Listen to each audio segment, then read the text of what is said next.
again, and welcome to another edition of Media Watch. I'm your co-host, Eric Tait. And I'm Raymond Peterson.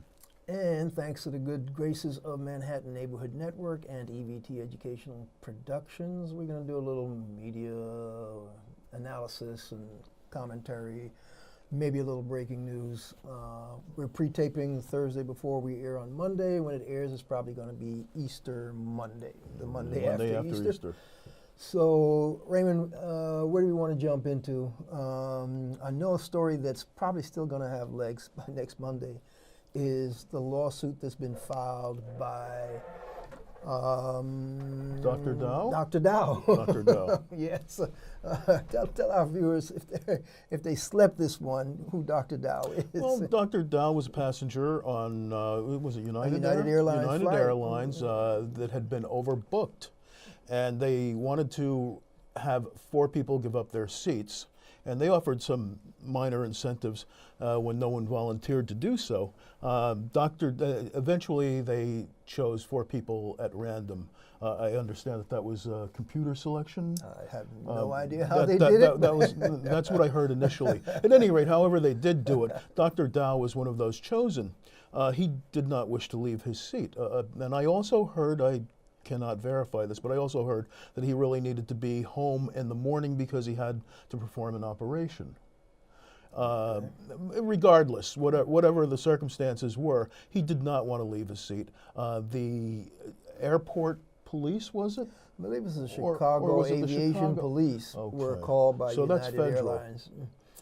If they're an aviation police, they're part of the airport. The airport is federal jurisdiction, so but I believe they're still under some sort of Chicago jurisdiction. I believe the investigation is being conducted by the Chicago folks on the conduct of those officers. Well, anyhow, they were called in. Apparently, they asked him to vacate his seat. He refused.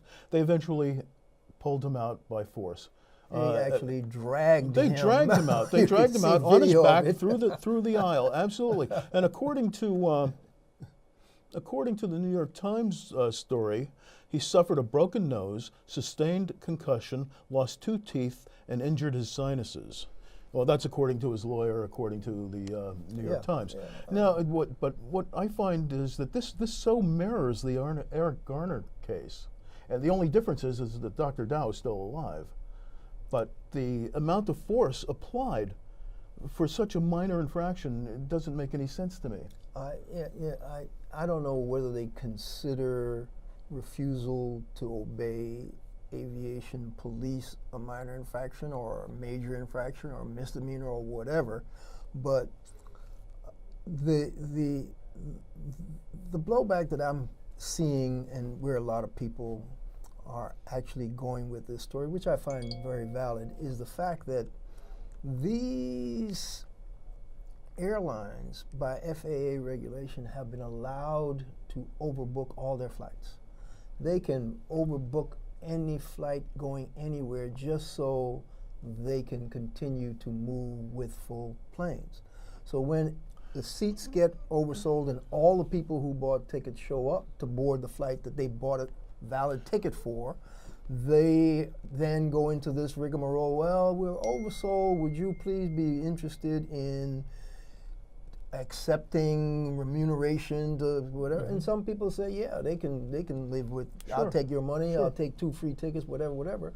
This particular day, evidently, this doctor, as you said, may have had an appointment the next day where his services may have been needed. He said, I'm not giving up my flight. And so their recourse was to physically drag him off the plane. Well, I believe Senator Bob Menendez is so outraged, he's talking about introducing legislation or doing something to rescind this FAA ruling that says airlines are allowed to overbook. They are allowed to overbook. And I don't think that they should be allowed to overbook, because guess what? They're in a business to serve the public. They're in a business to make money, but they're not in the business to inconvenience the public just so they can make every penny out of every dollar. People run risks when they run a business. You run from A to B, there may come a time when you may go from A to B without your plane being full. Well, the airline industry has a more powerful lobby than a mom and pop store. Well, that's true, but I'm glad Senator Menendez and other people are now up in arms because this is outrageous. It is outrageous, absolutely. But it seems to be endemic when a normal citizen refuses or stands up for his own rights, that law enforcement has the right to do whatever they deem necessary to gain compliance. Look, like you mentioned, Eric Garner, there's an update we need to give our Media Watch viewers because last summer, back in around August, July, somewhere in early midsummer, I think it was more early than midsummer, there was a Florida policeman in Miami, North Miami. And you probably remember the story because there was video all across the media. This therapist for an autistic kid was trying to retrieve this young man who had been wandered off wherever he was supposed to be, that's right. His grounds. The grounds where he was being cared for. No, I remember that. And so the therapist went out, and somebody called the police for some reason. Oh, because the kid had a car in his hand, and somebody said, "Oh, there's a kid with a gun in his hand." He had some or something weapon or like something, that. Right? And so the cops were called, but the therapist went out, and once he realized the cops were there, he laid down and screamed to the cops, "Look, I'm his therapist. He's autistic. He does not have a weapon. He has a toy. He really is not any danger to anyone, possibly himself." And so, but his hands are up and he's laying down. His hands are up and he's laying back on the ground. Right. He's flat on his back on the ground. And cops are from two different locations. The one who's 20 feet away, he's radioing back saying, "It does not look like a weapon." The one from 153 feet away is radioing back and forth. He may be armed to look like he's reaching for his weapon, but the other cop says, "No, it does not look like a weapon," after that transmission. And the therapist then screams within those two things, "He is not armed. He has a toy. I'm his therapist." The cop 153 feet away shoots the therapist twice. Right, okay? right. Well, the outcome, the update of that story, folks, is that particular police officer has now been charged with manslaughter. And will probably have to face trial on a manslaughter charge. The fortunate thing about all this is the therapist did not get killed, even though he was shot twice. Thank God. So that's the latest update. I saw another story about a jaywalker who got slammed to the ground. Ray has a take on that one. Well, I don't know. You know, I haven't read a lot about it. I saw the initial report. I saw some video. I don't know what caused the young man to do this, but what he was allegedly jaywalking. He was allegedly jaywalking. No, I understand that. The video that I only saw a small clip of video, and what I saw. I can't make a judgment based on what I saw, but what I did see was the young man square off against the cop. Now, he might have had very good reason, personal reason to do that. No, but bad thing to do. Here's what bothers me. It's not a good thing to do. The follow-up is he squares off, the cops immediately charges, assaults him, knocks him to the ground, okay? And then proceeds to handcuff him and then starts to pummel him while he's already in handcuffs. Now, you don't square off against the cop. Okay, but once the cop takes you down, folk, and handcuffs you, I want to know why the cop is still pummeling this particular individual while he's on the ground handcuffed.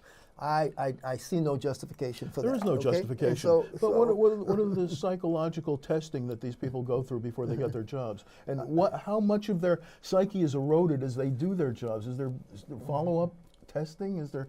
Well, that's a California story. California, New York, Chicago. It doesn't make any difference. It seems to be all over. People in blue, men, women, whomever, they seem to feel that once their authority has been questioned or challenged, they have every right to physically beat you down. That seems to be. I don't get it. I know a lot of cops. I know a lot of New York City policemen. I have known a lot of New York City policemen, and I swear I have never met anybody, as far as I can tell, that has that type of personality to perpetrate such an act. Talk to Eric Garner. You brought up Eric Garner, okay? Yep. So I'm just giving back your story to you. No, I hear you. I hear you. Those are New York City cops, I hear you. okay? I hear you. So, all right. The interesting thing about it is this law enforcement stuff that keeps coming up. When we air, it's like 10 days after the previous Sunday's 60 Minutes. Yes. If you recall the 60-minute story, we might as well do our police roundup, because I watched that 60 Minutes program, and for you folks who didn't see it, the woman who shot, this is the Oklahoma female police officer who shot that black man whose car had stalled beside the road down there somewhere in Oklahoma. She did an interview with 60 Minutes, and the nub of the interview that stayed with me was her statement was, he caused his own death. Yeah. In her way of thinking, I heard that. She could have done no wrong, because when he went back to his automobile, and whether he put his hand on the car, as he'd been instructed by his father, or whether he was reaching into the car for identification, she assumed that he didn't listen to her, and he made a move. So if she waited for him to finish that move, she might have lost her life. So she just shot him dead, okay? Now, what does that say about police training? What does that say about, I think they were taught that you do not wait, you do not hesitate, because if you hesitate, you may be dead. Well, that's how they teach them. There's a lot of truth to that. But now there were two officers there at the car, the woman who shot her gun, and the officer standing next to her who says that he fired simultaneously with his taser. With his taser, yes, not a gun, not a lethal weapon. But my answer is, he fired a taser, she fired a gun. Man was walking with his hands up. Why did they feel the need to fire anything? Well, I don't understand it. At the point, well, according to them, he was reaching inside of his car. Right. And as you said, they trained them. If somebody can potentially take your life the next second, you don't hesitate. Yeah. But like I said, one cop's answer to that was to pull her gun, and the other cop's answer to that was to pull his taser. Yeah, well, I don't know what to tell you, but within the roundup of police things, there were a couple of other stories about people being beat down by cops. And not all black people. These are just ordinary citizens who may have run afoul of the law. And there seems to be a kind of epidemic of, I put on this uniform, I am God, I can do whatever I feel like doing. No, that I see, and that I understand. It is truly not acceptable. And we need to come up with a different way of law enforcement policing in this country. But is it in the training? Because I can't believe that they're trained to be violent. Well, you can write a book, and there have been studies done about how it's within the societal makeup of the individuals before they even join the force. That's what I believe. There is all kinds of studies. So how are they getting past the psychological testing? And is there psychological testing? I can't speak to that. I suppose they do try that because they don't want trigger-happy people on police departments, on police forces. But there is another entire mentality that I have noticed in my growing up in this society, that in the old days of walking the beats with batons and weapons, the police knew their neighborhoods and knew their neighbors, whether they were black or white. They knew their neighborhoods, they knew their stuff, and they were not an occupying force. Right. From the time they started to militarize police departments and give them excess military things, and the LAPD developed the first SWAT team, which spread across the country. Those police departments, in my estimation, have become nothing but militarized occupying forces for the community they, quote, are supposed to be serving. There's no such thing as, I'm here to serve you. I'm here to police your rear end and get you to do what I tell you to do or else. That's what the police departments across this country have evolved from my observation. This is just reading these stories and watching it in my community. True, and that's why New York is trying to get back to community-based policing. Well, I know a whole lot of people. You had a whole bunch of consent decrees that were filed under the Obama administration where police departments were investigated and were found wanting any number of ways, any number of times, any number of years, all right? And went into these consent decrees. What does your new Attorney General, Jeff Sessions, just say? I don't know. What did he just said, I'm going to investigate all those consent decrees. Oh. I have a different policing philosophy and strategy. We think that none of these things should be, or they need to be re-litigated or reinvestigated. The Baltimore Police Department said, no, we ain't waiting for that. We already did we found what we found, and we agree with what we found, and we're putting this into effect. How many other police departments do you think are going to respond like the Baltimore Police Department? If there are two, I could be wrong. Some of them may actually say, no, we think we need to do what they came up with. I wonder what the Chicago Police Department is going to do, okay? What do you think? To be seen, folks. Yes. But if there's one cabinet official, this is commentary, who needs to be impeached and taken out of office for lying under oath to Congress in his confirmation hearing, is Jeffrey Beauregard Sessions, okay?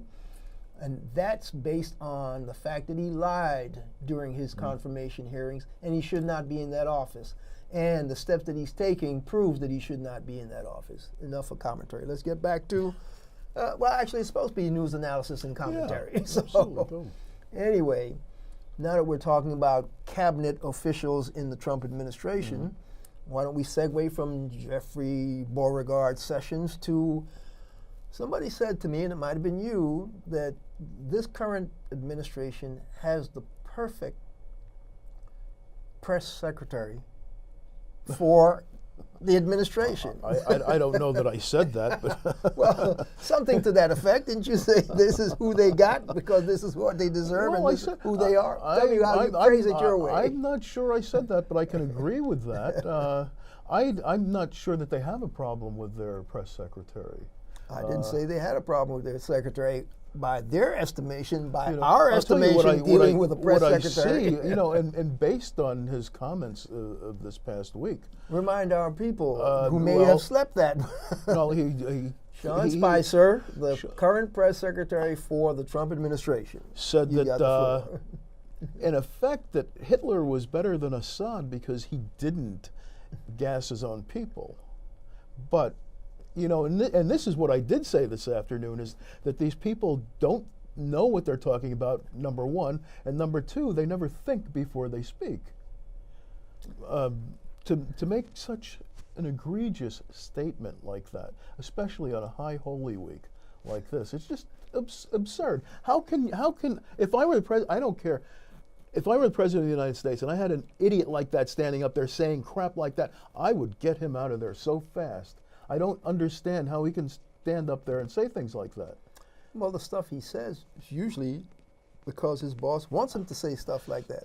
His boss put out the thing, months ago, that didn't even mention the Jews when he was talking about remembrance of the Holocaust, with no mention of Jews. Yeah. And then here in a month later, in Passover, here comes his press secretary saying, well, Hitler didn't gas his own people. And when I heard that, I said, no, just about 6 million Jews. Right. But, maybe the Jews weren't Germans in Hitler's eyes. Maybe the Jews weren't Germans in Sean Spicer's eyes. That's why he said Hitler didn't gas his own people. It's just, I just have no words. But my understanding in trying to backtrack the story is that even as he made his mistake and people were asking, are you sure you know what you're talking about? He says, oh, well, yeah, I understand that. Yeah, he didn't really drop them on planes, but he took them to Holocaust centers. Holocaust centers. Right. Okay. As he tries to dig himself from this bad stupidity, he digs an even deeper hole, and then he tries to correct that and says something even worse. By the day's end, this is last week we were talking about, folks. By Wednesday night of last week, he has to come out with a full-fledged apology. No more waffling, no more. I mean, this was the wrong thing to say. I totally, abjectly apologize. I'm paraphrasing, folks. But as you said, I don't understand these people who don't understand history, who don't know history, don't understand history. Well, it doesn't apply to them.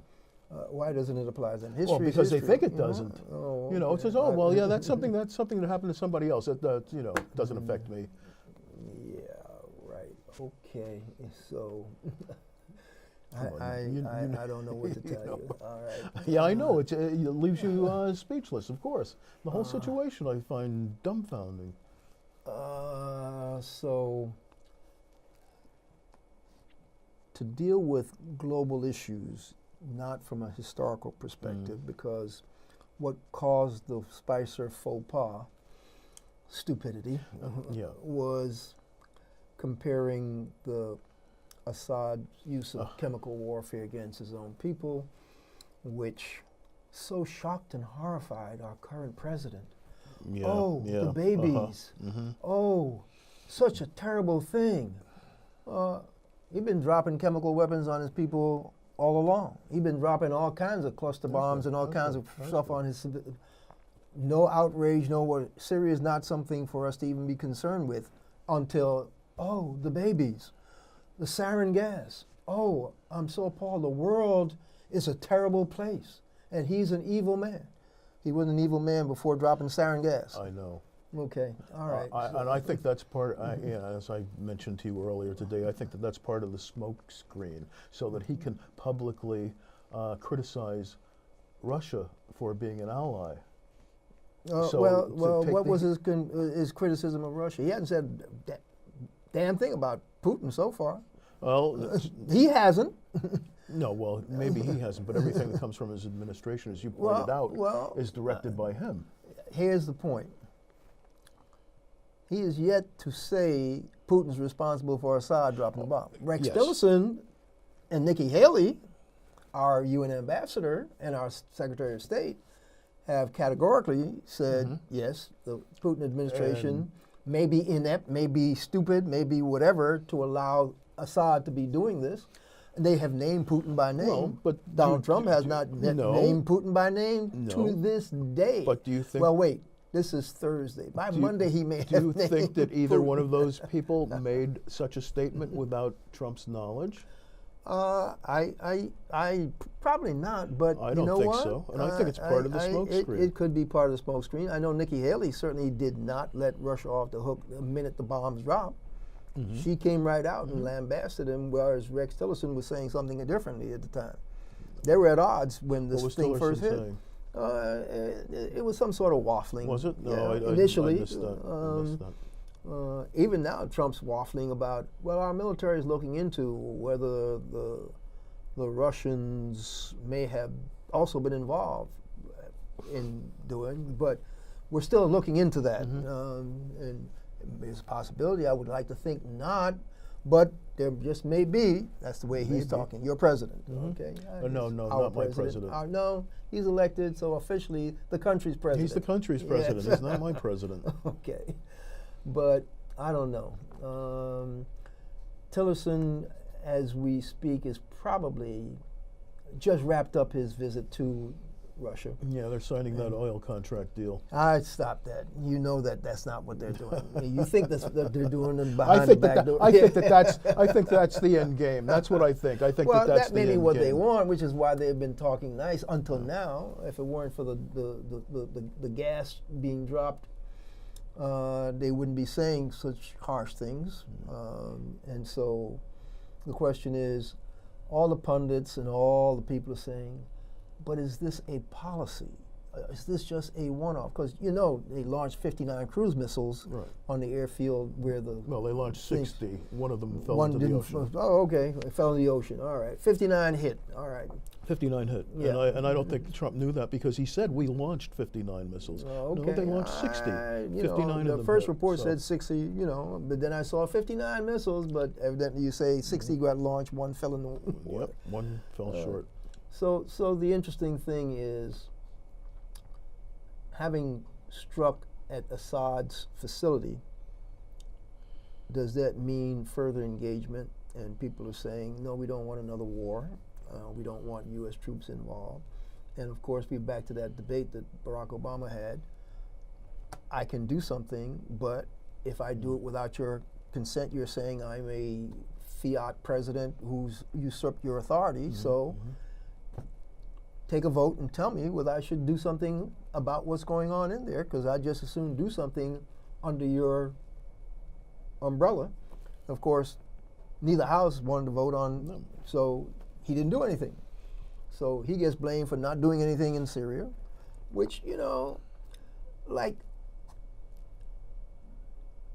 theoretically, he was right in not doing it because they didn't give him the authorization. But I'm like Harry Truman, if the stuff's happening and you're the guy in the seat, then you need to do something.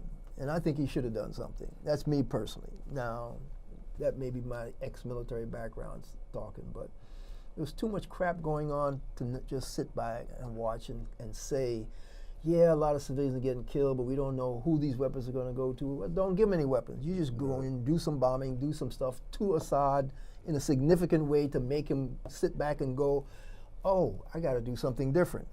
He didn't do that. Trump's not doing that.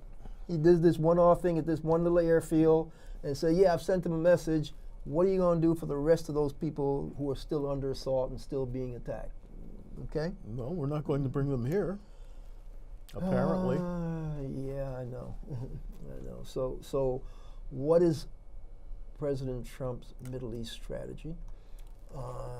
What is his strategy? Does he have a Middle East strategy? What is his strategy for North Korea? Because he said to North Korea, I'm sending an armada. I don't know whether one sub with an attendant group is an armada, but basically it's a physical threat. And I understand that there may be some other military things, some Air Force flybys to give them some indication that we are serious about not letting them have nuclear weapons. But nature of the beast is there's still no policy, and we still don't know what this administration is doing. So I think we got about a minute left, right? Exactly 1 minute or so. So I think we need to think in terms of what do we need to tell our viewers that we haven't told them? What do we need to remind ourselves that we haven't reminded ourselves of? Quickly. Well,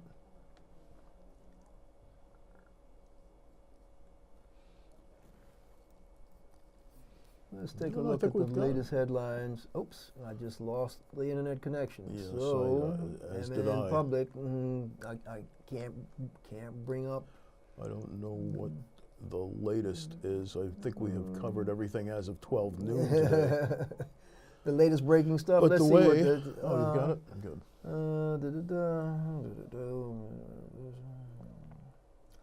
Oh, here's a headline that's interesting. In a major reversal, President Trump says NATO is no longer obsolete. Okay, so we're talking about this wishy-washy president. Didn't he said we have no use for NATO anymore. Didn't he just say we don't need NATO? Yes, I know. Well, like I said, these are the latest headlines, and that's what's going on. Look, we'll get that's into it that for next this edition week. of Media Watch, folks. I'm Eric Tait. I'm Raymond Peterson. And we'll catch you the next time.